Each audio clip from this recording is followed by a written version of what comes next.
Assalomu alaykum, hurmatli kanalimiz obunachilari. Do'konimizga keng assortimentdagi beton teshadigan apparatlarimiz hamda uning koronkalari, beton kesadigan apparatlarimiz uchun har xil razmerdagi disklarimiz hamda kalsonli variantdagi pichoqlarimizdan yetib kelgan. Bugungi video obzorimizda shu apparatlarimiz haqida to'liq ma'lumot berib o'tib ketamiz. Videoni oxirigacha kuzatib boraverasizlar. Suxoy variantdagi beton teshadigan apparat so'ragan akalarimiz uchun ko'rishlari mumkin. 1800 vatli motorlar bilan jihozlashtirilgan 76 likgacha bo'lgan Suxoy variantdagi devor hamda betonlarimizni kesib berishga mo'ljallangan. Bu apparatimizda asosan usta akalarimiz remont qilingan uylarga olib ishlatishadi. Narxlari $75 dan chiqadi.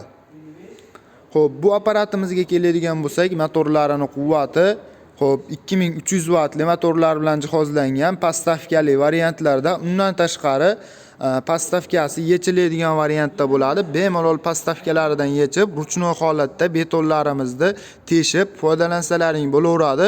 152 likgacha bo'lgan bemalol turbalarimizga rezva ochib berishga mo'ljallangan bo'ladi. Undan tashqari mana bunday original variantdagi beton teshadigan apparatlarimizdan ham yetib kelgan. Apparatlarimiz yordamida bemalol 180 talikgacha bo'lgan turbalarimizga teshik ochib foydalansalaring bo'laveradi. Bularning narxlari $250 dan $230 dan chiqadi. Garantiyalari 6 oydan 1 yilgacha beriladi. Beton teshadigan apparatlarimiz uchun koronkalarimizdan yetib kelgan 51 lik, 83 lik hamda eng katta varianti 120 talik variantdagi beton teshadigan koronkalarimizni olib kelib qo'yganmiz. Devor kesadigan apparatlarimiz uchun pichoqlarimizdan ham olib kelib qo'yganmiz.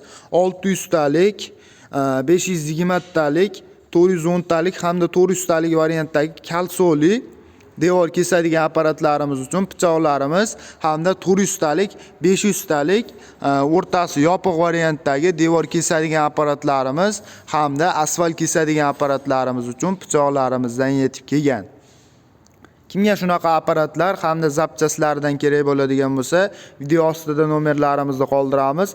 Aloqaga chiqib zakaz berishlari mumkin, dastavkalarini qilib beramiz.